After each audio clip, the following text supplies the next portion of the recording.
Hello. Today, we will take a look at the main cast of entities within the world of OBLITUS CASA, a game based on Five Nights at Freddy's, with a night system. Each night introduces one or more characters, each briefly described within the notepad. The individual will begin at 12 AM and must make it to 6 AM. Each of these entities are based on a different Disney cartoon character, and all come together to make a cohesive and challenging set of nights to complete. Today, we shall explore these entities' appearances, mechanics, and animations. So, let us begin. Our first entity is known simply as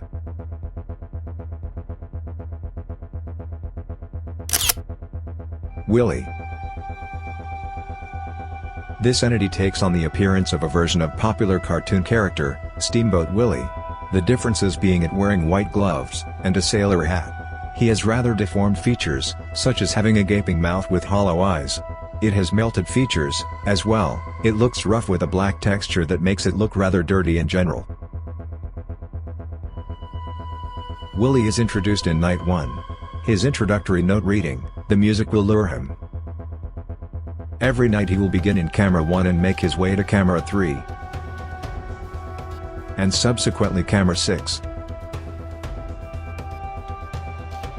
Should he leave camera 6 on his own accord, he will then appear in the right side door of the office.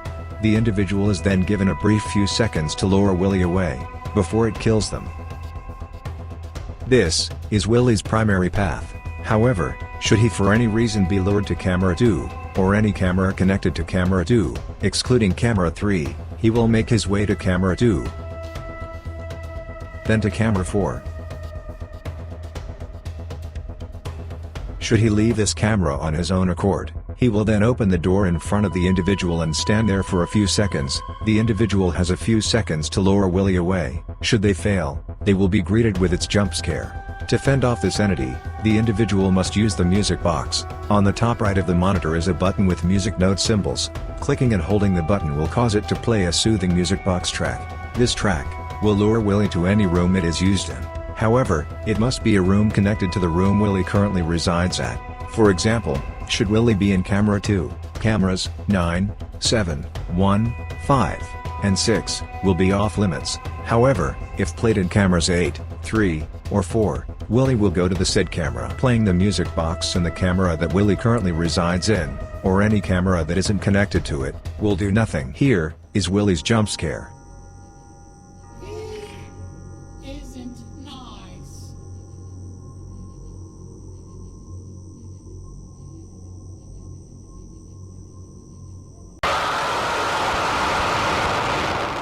In camera 1, Willie can appear in 2 poses. The first and most common is a standing pose, where his hands are stretched outwards in an A shape, and his head is tilted slightly to the right.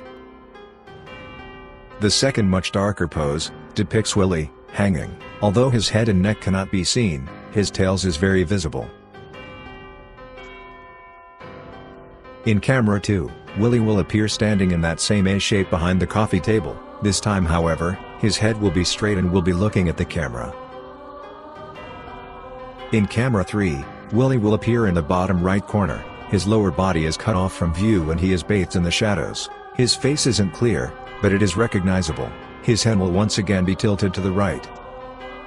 In camera 4, Willie will appear facing to the side. His face and body cannot be made out clearly due to being bathed in the shadows again. In camera 5, Willie will appear standing next to the lockers, although once again in the shadows. His head is clearly tilted upwards and looking at the camera. In camera 6, Willie can be seen standing in the same A pose, his head now angled more forward and in the light, while his body is once again in the shadows. In camera 7, Willie will appear standing in the middle of the room once again looking at the camera. In camera 9, Willie will appear standing in the balcony, his hands brought up a little. Through the window this exact same pose can be viewed. However, Willie does not stalk you in silence. Throughout the night, you may hear any of the following voice lines. Where's my boat? I've got a hat on my head. This hat is mine. My boat? You took it. Hi there. Hey. You're not very nice. He isn't nice. Our next entity is known aptly as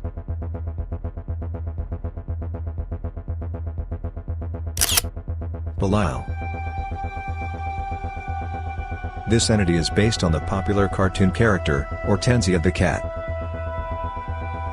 Appearing composed entirely, or at least covered entirely by ink, the entity takes on the appearance of Hortensia the cat, with the difference of looking melted and deformed. Its supports ink in between her fingers similar to webbings, and a hat with a melted flower atop its head. The entity also supports a skirt, although its lack of legs leave the skirt a place for her to use to drag herself along the floor. Its mouth and hollow eyes have strings of ink in the openings. It supports an expression of open mouth and wide eyes, giving it the expression of shock or sadness. The entity's lack of legs might be due to it being an unfinished character, since it was in fact born out of Jake's notebook. The entity is introduced on night 1. A drawing of the entity will slowly materialize on the notepad. The drawing will stop materializing should the individual look at the notepad. Once the drawing has fully materialized, the individual's screen will momentarily go black, with a stinger noise, followed by the sound of some sort of liquid being poured. After a few moments, the darkness will fade, while the screen will now flicker. The individual can see the entity in front of them wailing. This entity is unable to kill an individual. It will however increase the speed of every other threat. To fend off against the entity, you must use the eraser you are equipped with, by clicking and holding while moving your mouse along the notepad. This will erase the drawing, and prevent her from manifesting in the office. Here is it making its appearance in full length.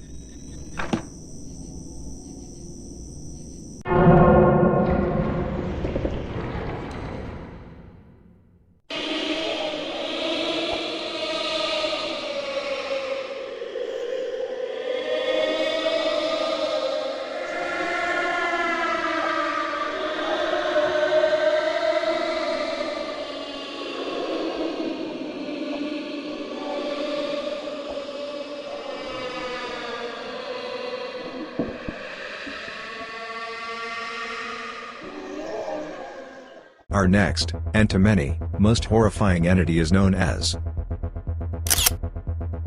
Daisy. Daisy is based on popular cartoon character, Daisy the Duck, wife to Donald Duck. In this game, she appears as a white duck head, with a yellow beak and a pink bow atop her head. She sports big lashes, but below those are only hollow eyes, through which a human skull can in certain lights be observed. Her head seems to be dirty, or oily, as observed by black and lustrous spots along the head. However, protruding from under the head, are 6 long, grotesque, spider leg-like appendages. Some of these appendages have trails of ink dripping from. She uses these appendages as a spider would, to walk, stand and grab a hold of objects. This entity is introduced in Night 2. Her introductory note reads, "A new creature is roaming the cameras. Use the camera's flash when you see it. Every time you switch cameras, or pull up the monitor, there is a chance that she will appear on the camera you are on at the moment. Once this happens, she will play a drowned distortion noise, and can be seen very close to the monitor. In this stage, she won't allow you to switch cameras. Should you stare at her for too long, or attempt to pull the monitor down, she will immediately appear in the office next to the window, and shake, while making loud quacking noises, which will increase the speed of every active AI. The entity cannot kill you, she can only help others to kill you. To fend off against this entity, you must flash her once she appears in the camera. You will be given roughly 3 seconds when she is in her hardest stage. To flash her, you must use the button on the top right of the monitor with a camera symbol on it. Clicking this button will flash the camera you are on. Be aware, you cannot use the flash one immediately after another, since there is a brief cooldown period. Once the entity is flashed, she will disappear from the camera. In camera 1, she will appear on the left of the monitor, looking towards the right, while 2 of her appendages are extended upwards. In camera 2, she appears on the top, upside down, assuming the form of a spider. She is bathed in the shadows, and her face isn't visible as a result. In camera 3, she appears on the left side of the screen, looking directly at the camera. In camera 4, She will assume a similar pose to that of camera 2, only, in this camera her face is clearly visible. In camera 5, she has her most unsettling appearance, appearing covering the entirety of a camera, and looking directly into it, although her face and appendages are completely overridden by shadows. In camera 6, she appears on the bottom left corner of the monitor, once again looking into the camera. More of her appendages are very visible in this camera. In camera 7, she appears on the right, 2 appendages stretched upwards, and looking directly at the camera. Her head once again, in the shadows. In camera 8, she appears on the bottom. However, only her head is visible, and none of the appendages are in view. And in camera 9, she appears on the right, only her head visible once again, illuminated by the light from the camera. Here is her entrance to the office, fully.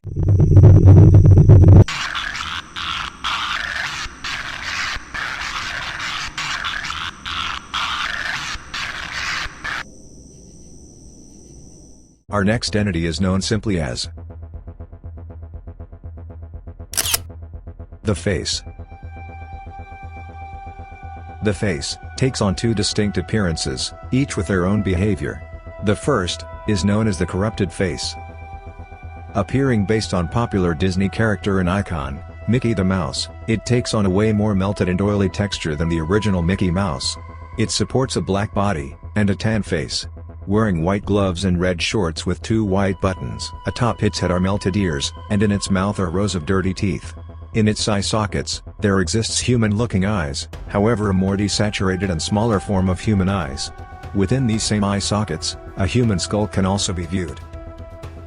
Most notably, however, the entity lacks legs. Instead, it uses its hands to drag itself along the floor.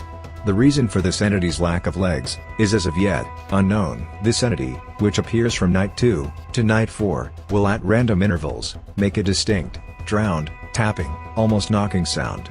This signifies that the entity has made its appearance in the attic, and it uses this audio cue to make it known. Once the individual hears this, they have a set amount of time to react. Should they fail, the entity will end the night.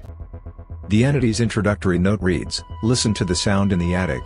He is scared by the light. To fend off against the entity, the individual must do just that.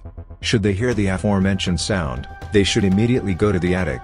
Once there, they must assess the entity's locations. It can appear in 3 spots in the attic: the left, middle, and right.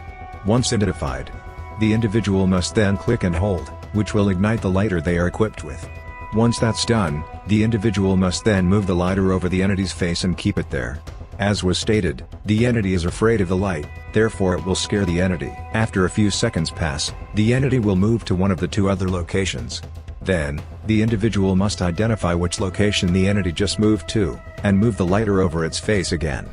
After a few more seconds, the entity will retreat and the encounter will have ended. Here is a full survived encounter.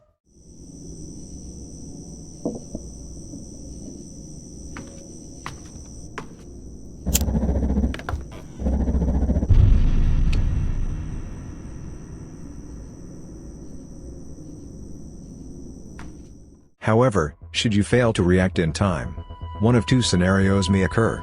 The first will occur if you completely ignore the entity and stay in the office, by which time, the following jump scare will greet you.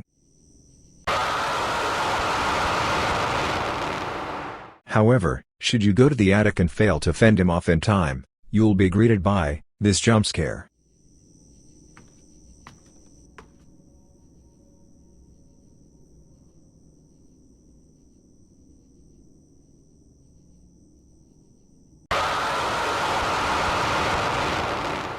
The second appearance of the entity, dubbed the inkblot face, takes on a much more melted appearance. The most notable being its lower and upper jaw having what seems to be melted plastic strands. Its left ear is now completely missing. Through the eye sockets, which have now been stretched even wider open, more of its skull is visible. The most striking new feature is its wide stretched mouth, through which black gums are visible, which the teeth were embedded in. Its hands have also melted more, 2 of his fingers in the right hand now fused by a strand of melted plastic. Its legs have also been reduced to blobs of ink, only slightly visible. The entity's entire appearance also has a more yellowish hue compared to its corrupted counterpart. This entity is exclusive to Night 5, where The entity's introductory note reads, "The one with eyes will still come to the attic. He is not under her control." The entity will act in terms of mechanics almost identical to its corrupted counterpart. However, there are a few differences. Instead of being able to appear in only 3 spots, it can appear in 4. The left, the center, the right, and the back right of the attic. The entity is harder to identify as well, because of its darker appearance, and generally staying further back in the attic. The entity's mechanics are the same. It will play the same audio cue, and once heard the individual must react quickly, going to the attic and igniting and holding their lighter on the entity's face. However, the entity will move around more than twice, and generally give the individual less time to react to the entity. Here is a full survived encounter with it.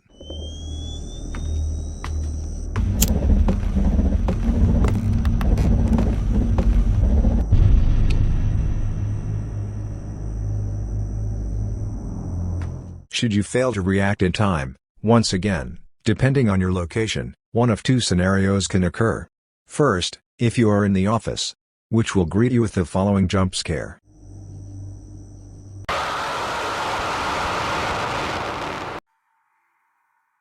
And second, if you are within the attic.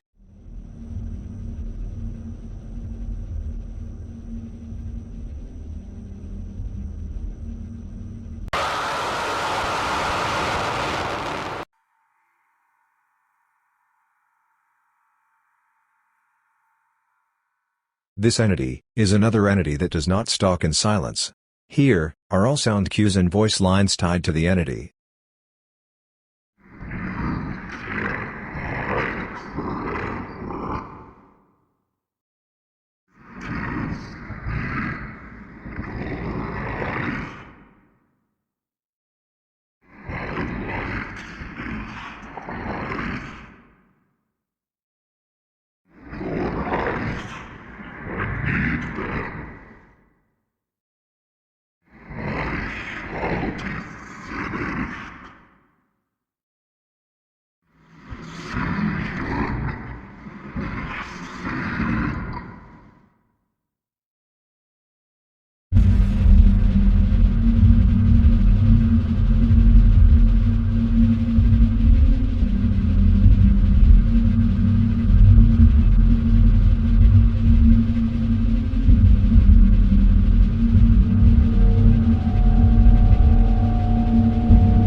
Our next entity is known with the name of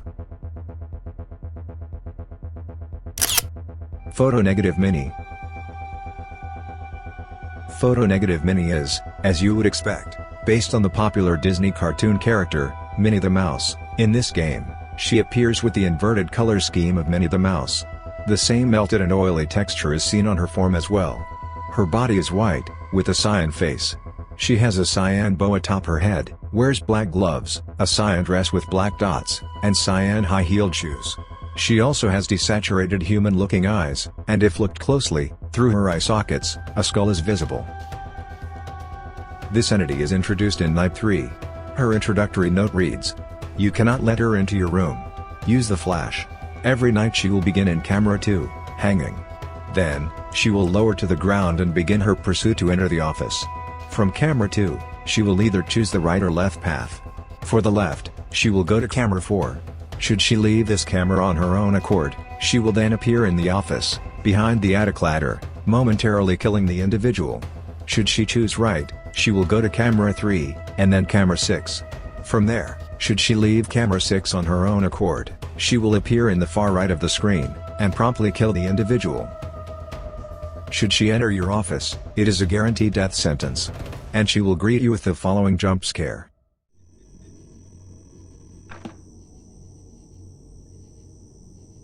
We're having so much fun.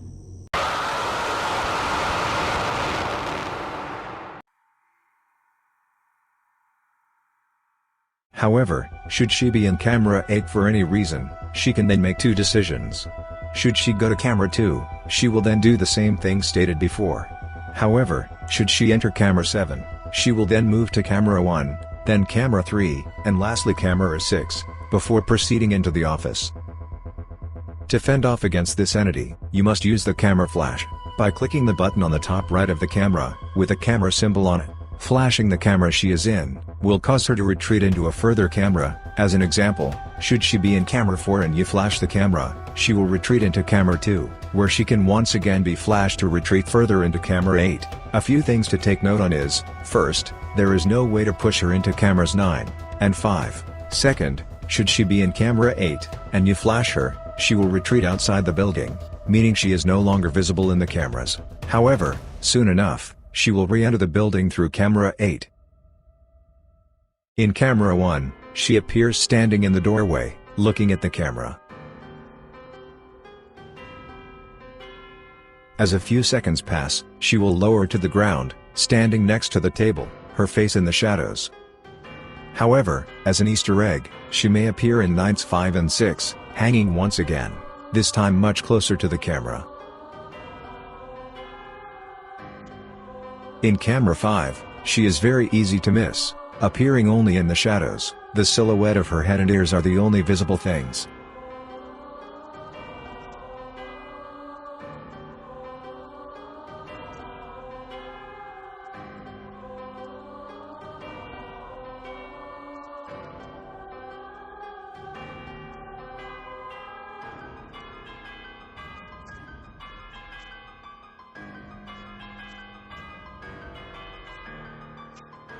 She, also does not stalk in silence, having a few voice lines that may randomly play during the night. The voice lines are as follows.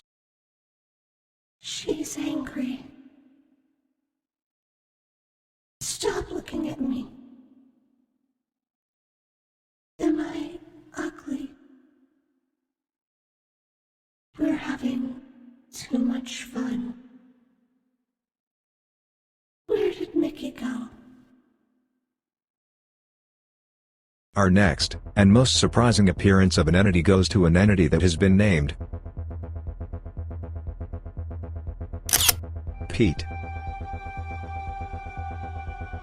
Pete is based on Captain Pete, from popular cartoon, Steamboat Willie. In this game, the entity has a tall and rather built stature. He has hollow, black eyes that stretch upwards almost entirely to its forehead, giving it a lifeless surprised expression. His mouth, which is lined with cartoony teeth, usually hangs agape, revealing but a void inside. His body and face are entirely black, possibly due to it being composed entirely of ink, or perhaps even covered by it. He wears a saggy jumpsuit that in many spots can be mistaken for his body. He has a thick, long, black tail. This entity appears on night 4. His introductory note reads, "Someone new is in the attic. He does not like the light. Leave him alone." The entity will at random intervals play a similar, knocking sound to the face. This signifies that the entity is now in the attic. Should you go up there, you may see the entity's tall and wide stature within the darkness. Should you turn on the lighter, the entity will instantly kill you. To fend off against the entity, you must keep your lighter off and immediately leave the attic. In a few moments, the entity will retreat. However, what actually makes this entity difficult? Well, the fact that the audio cue played for this entity is the exact same as the face. Once heard, you must go to the attic and first off, assess which of the two entities it is. Should it be Pete, you must leave the attic immediately. The entity can appear in 2 spots in the attic, either the left or the right. One interesting note about the entity is that randomly in nights 5 and 6, the entity can sometimes be observed hanging in camera 9. Failure to react in time, or turning on the lighter, will greet you with the following jump scare.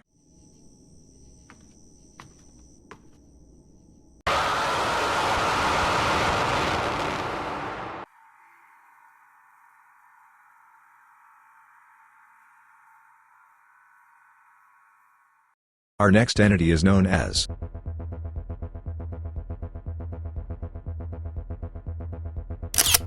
Dippy.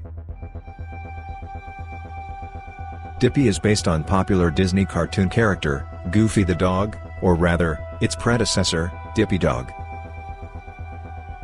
He appears as a tall and freakishly lanky humanoid dog, with its body being covered by ink entirely. He dons a white vest that has been dirtied by the ink and perhaps even other substances, and wears gloves and black shoes. He has 2 drop ears, and hollow eyes. Strings of ink are visible in these said eyes. Its mouth usually hangs open, revealing a black void within. Within its mouth are rows of yellow and decomposing teeth. He also wears a long hat atop his head. Appearing from night 4, his introductory note reads, "The music will work on the creature that comes to your window." Dippy will begin in camera 8. From there, he will attempt to go to camera 9. Should he reach the said camera, he will break the window leading into the office and kill the individual promptly. Should he be in any other camera, he will attempt to reach camera 8, and then reach camera 9 from there. Dippy does not appear on the cameras if he is in camera 9, presumably he is outside the camera's view. Should he reach camera 9, and should you look at the window leading into the office, he can do one of 4 things: either duck to the left or duck to the right. After one of the aforementioned animations is played, he will break the window and kill the individual. Here is the full event.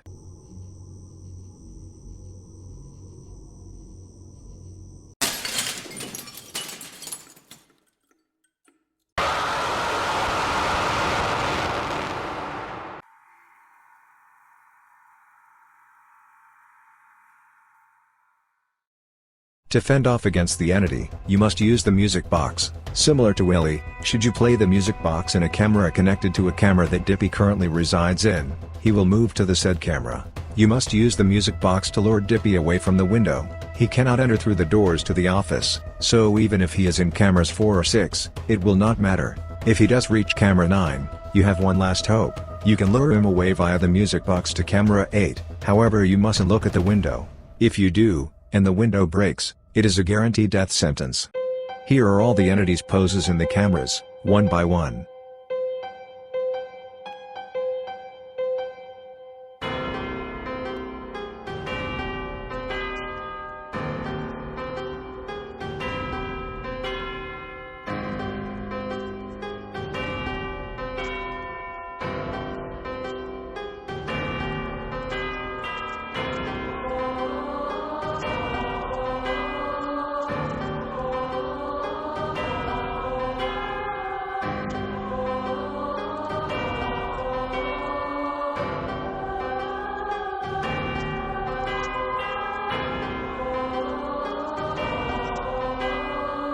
Rarely, during nights 5 and 6, the entity can be found hanging in camera 8.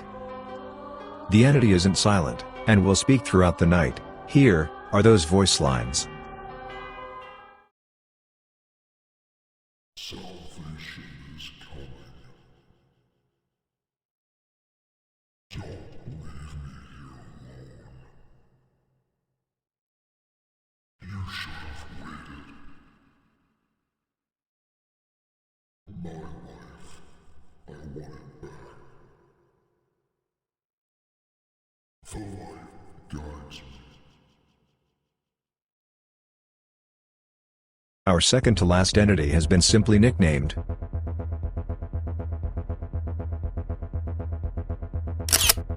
Hourglass. This entity takes on the appearance of a humanoid mass, composed entirely of ink. It has parts of different bodies sticking out. As well, he has a tan face, with one shattered eye. This entity only appears within the tunnel system. After every night, up until night 5, there will be a tunnel sections, within which, the individual must find a room containing the exit key. Then, they must find the exit within the maze of tunnels and escape. The individual will be equipped with a lighter, however the object will do nothing to fend off Hourglass, and is instead given to help vision. The entity will roam the tunnels aimlessly, hoping to find the individual. Should it run into an individual, it will give chase. You can try and lose him by taking turns within the maze. However, should you get caught, the following will occur.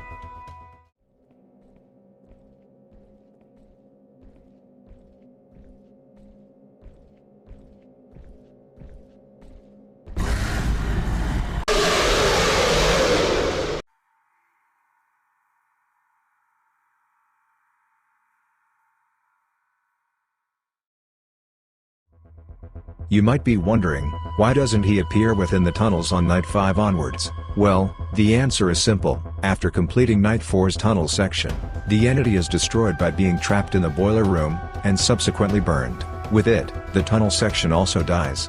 Meaning, Night 5 and 6 do not have a tunnel sections, and therefore do not contain the entity. Here is the full cutscene.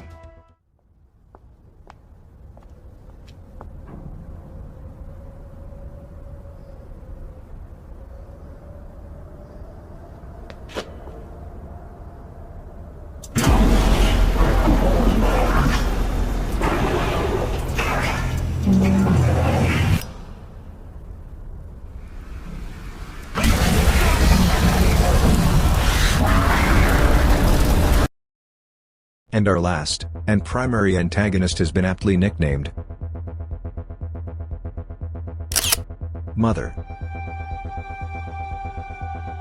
Mother appears as a black silhouette of Mickey Mouse. However, unlike Mickey Mouse, the entity has long slender arms, and what appears to be plant-like roots spreading from her body. Mother attains 3 distinct appearances in the game. The first of which, and her primary form, is what I just described. In this form, she appears in 4 different areas of the games.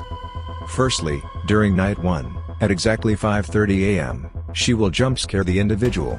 This cannot be prevented, and happens every time you reach 5:30 AM in Night 1. Following the jump scare, you will be sent into postmortem. If you wish to continue, you must beat postmortem, for if you lose and reset the night, the same event will occur. This serves as a tutorial for the postmortem night. Here is her jump scare.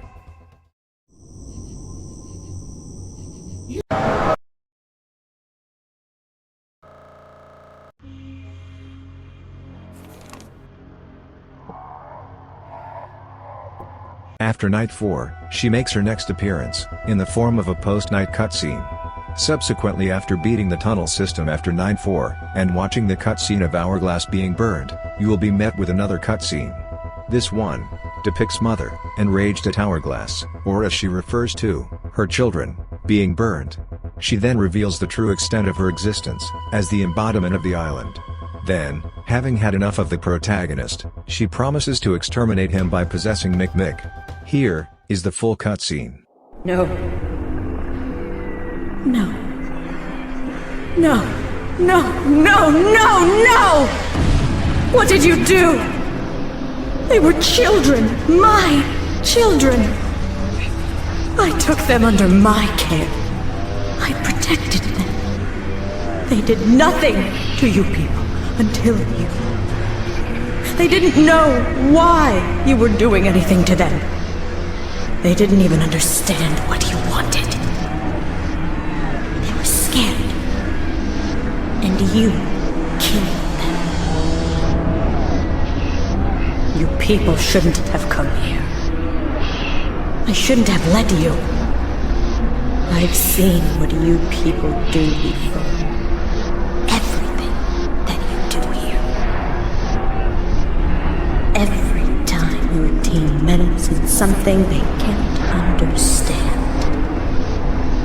Every time they push and prod and poke too deep.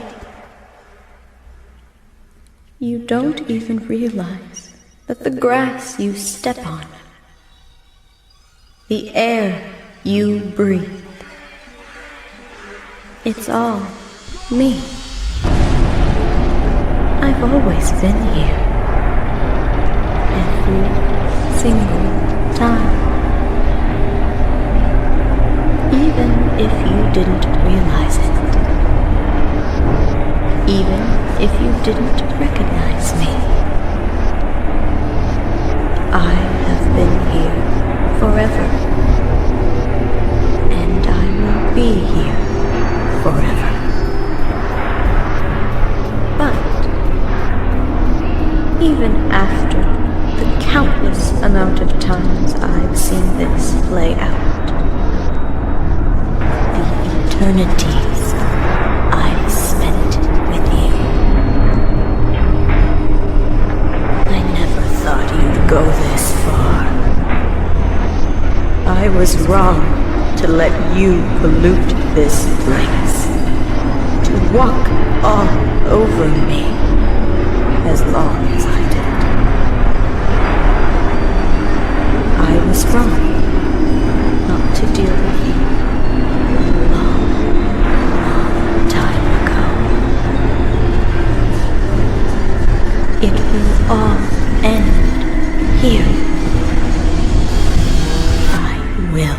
Make sure of it. And finally, she makes her last 2 appearances as night obstacles, in nights 5 and 6. During which, she acts almost exactly like Daisy. Every time you switch cameras, there is a chance Mother will be in that camera. Should you see her, you must react quickly and flash that camera. Failure to do so, will give her enough time to corrupt the camera she was in, making that camera obsolete for the remainder of the night. Additionally, she will attempt to manifest a drawing of her on the notepad that the individual holds. You must erase the drawing to prevent it from being complete. Should you fail, Mother will instantly kill you, and promptly end the night. Here is that.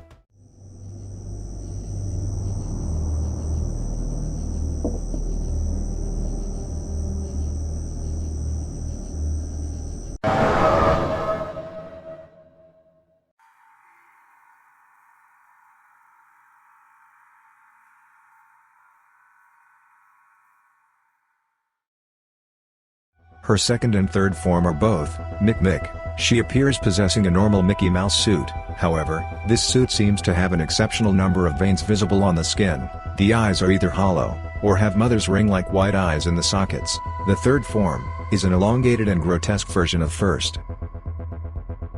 This entity will attempt to reach the office through either camera 4 or 6, taking the same path as Willie. Should it succeed, you are dead. To fend off against the entity, you must pay attention to its eyes. At random, the entity will either have Mother's ring-like eyes, or no eyes at all. If the entity has eyes, you must flash the entity using the camera flash, to push it back through the cameras, exactly as you would photo negative mini. Should the entity have eyes, however, you must lure it via the music box to a connected room, exactly as you would do Willie. Do not let her reach the office. If she does, you are dead. She cannot enter through the window, meaning that camera 9 is safe, and often seen as the best camera to lure it to.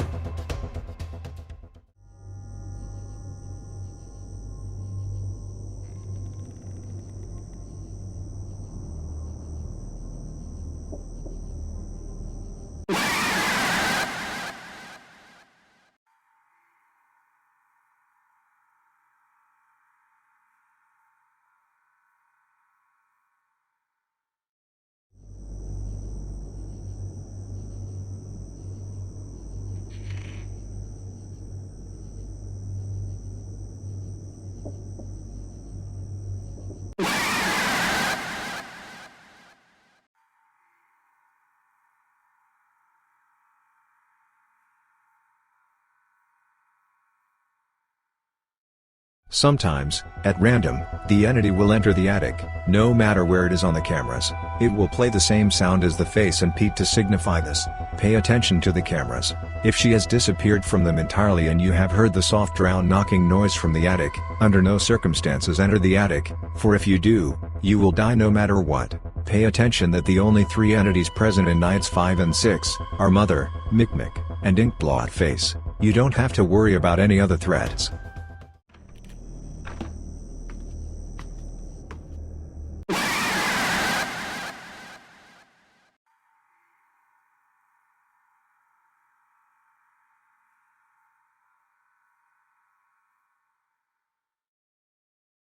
After 3 a.m. is reached on nights 5 and 6, the entity's limbs will elongate, and the entity's stature will greatly increase with a sharp and intimidating stinger.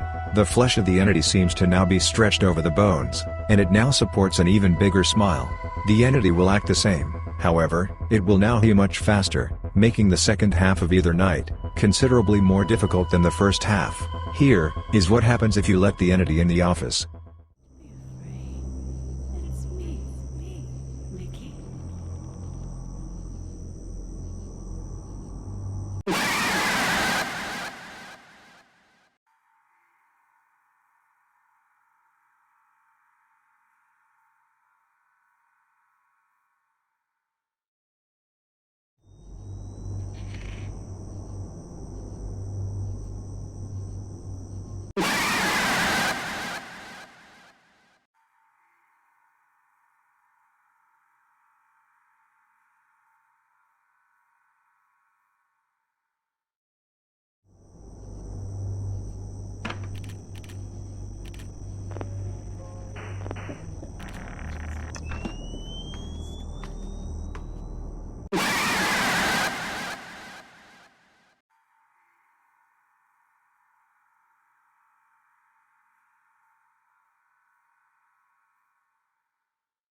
Should you manage to pull through and beat both nights, you will be met with the following cutscene.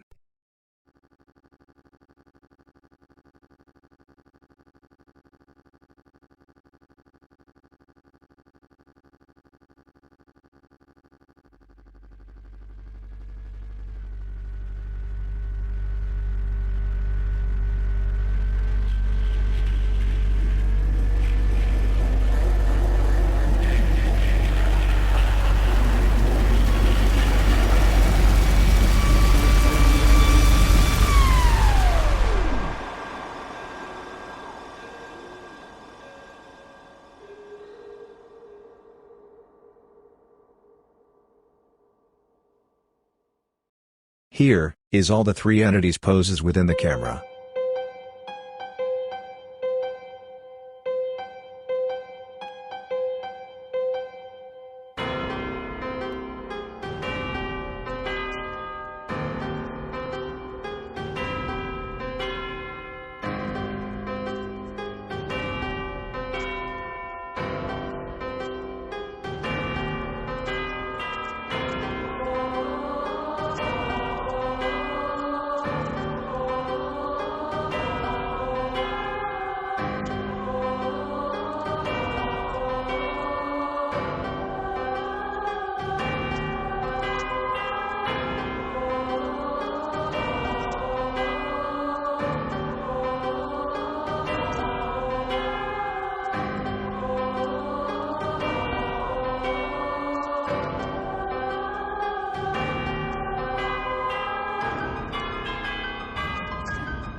This entity will speak throughout the night. Should you hear her speak, it will be one of the following lines.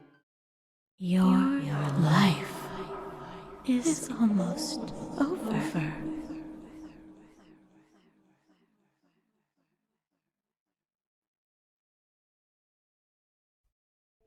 We are friends now.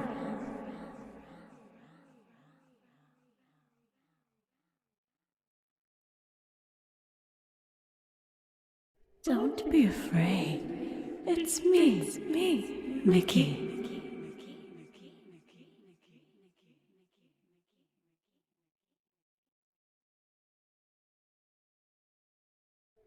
Hey, wanna see my head come off?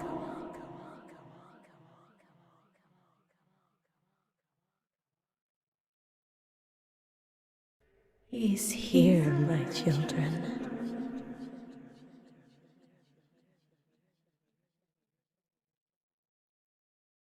You'll end up just like the last one.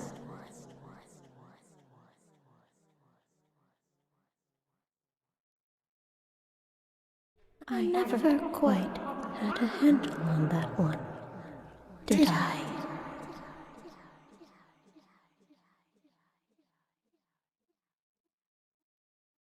The next and last entity, or rather, group of entities, has been nicknamed the Shades. The Shades refers to a group of 6 entities, all of which appear, not in the main nights, but in post-mortem. Every time a character that isn't Mother, Micmac, Inkblotface, Hourglass, or Corruptus, kills the individual, they will be sent to post-mortem. Should they manage to beat post-mortem, they will return to the night they lost in, at the same hour, almost like a second chance. This can only be triggered once per night. During post-mortem, you are equipped with a camera system, much like that of the main game, a hallway to the left and a gate to the right, both of which can be lit up should you click and hold. You are also equipped with YBF, an abbreviation for your best friend. More on what this is used for a little later. To win post-mortem, you must collect a set number of Mickey heads. Every time you switch to a camera, there is a chance that a cyan and white Mickey head will be in the camera. It could be easy to spot, or difficult to see depending on the camera. Once you collect all the heads required, you will immediately be sent out of post-mortem and back into the night you lost in. Our first shade entity is known as Photonegative Mickey. This entity takes on the appearance of an inverted colored Mickey Mouse, with major differences. Its ears are melting, with the left being specially smaller and halfway melted. It has hollow and stretched eye sockets, a small smile, a hole in the left of its chest, and no legs. This entity will begin in either camera 6, 5, 10, or 1. Then, he will make his way to the office in an inconsistent and unpredictable path. Should he leave camera 2 and not backtrack, he will appear in the left of your office behind the gate. Should he leave camera 7 and not backtrack, he will appear on the right. Once he appears in either way, after a few seconds, he will kill you. To fend off against him, you must wait until he comes to either the gate or hallway, and stab YBF, by pulling up the voodoo doll and clicking it. This will send him back to one of his starting cameras.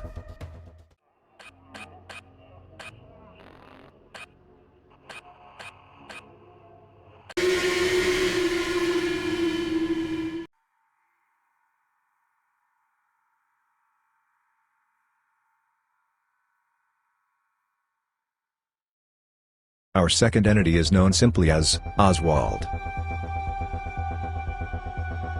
Appearing as an all-black form of Oswald the cat, it has hollow eye sockets, a small smile, and long slender arms that stretch into pointed nubs. It does not have any legs, instead its body ends with a black skirt. Starting on either camera 1, 5, 6, or 10, it will make its way towards the office in an inconsistent path. Once it enters the office it is hard to spot, and will kill you promptly. To fend off against the entity, you must wait until it enters the office and then you must stab YBF.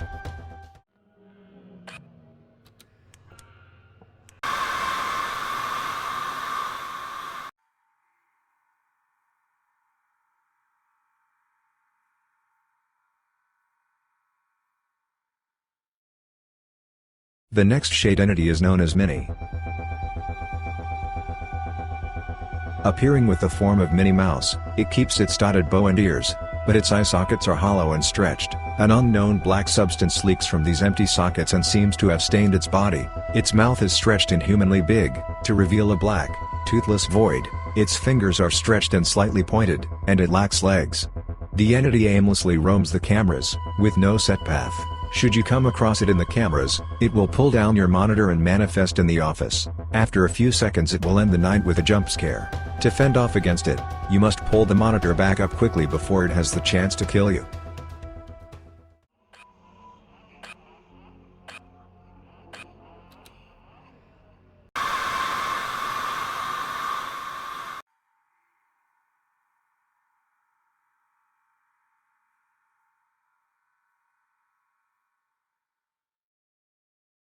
Next, is known as Goofy. Taking on the appearance of Goofy the dog, it has empty black eye sockets, and a huge hole in the middle of its chest. It's missing both its neck and feet. One hand's fingers are stretched longer than the other. Beginning on cameras 1, 5, 6, or 10, it will attempt to reach the office just like Photonegative Mickey. Should he make it to either the gate or hallway, he must be flashed to reset him back to his starting camera. Should you fail to do this in time, the entity will steal your YBF, turning its icon red, and then disappear from the night entirely.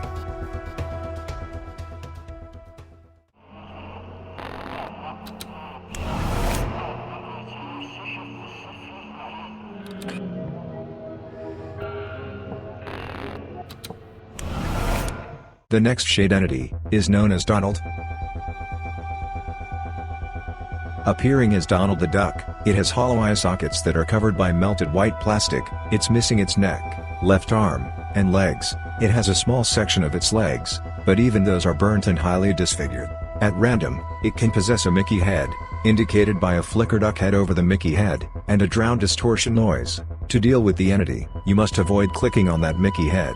Should you click on the Mickey head, the entity will appear in the middle of your screen and pull down your monitor. It will prevent you from flashing either side, using the cameras, or the YBF, leaving you defenseless to any threat.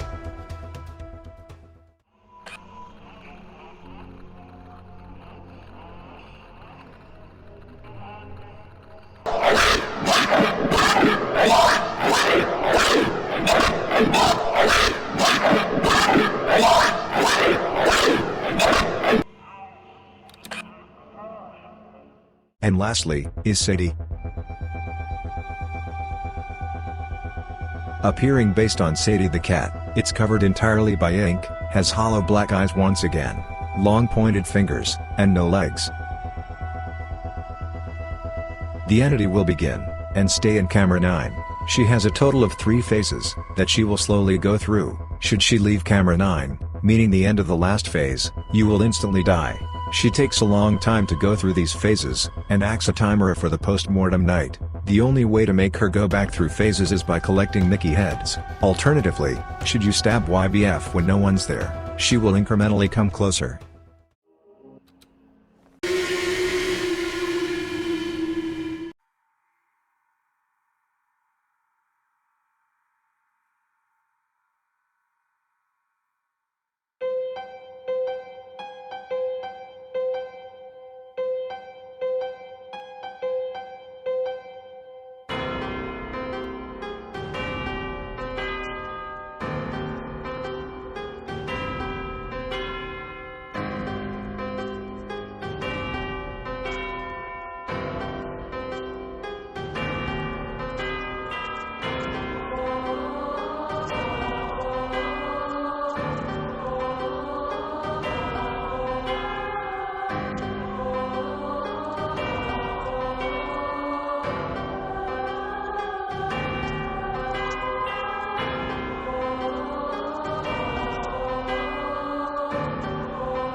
And with that, wraps up the main cast of OBLITUS CASA. Until another inquiry into another game, be aware of your surroundings, and pay attention. You never know if an individual you've talked to is a human, or otherwise just a husk.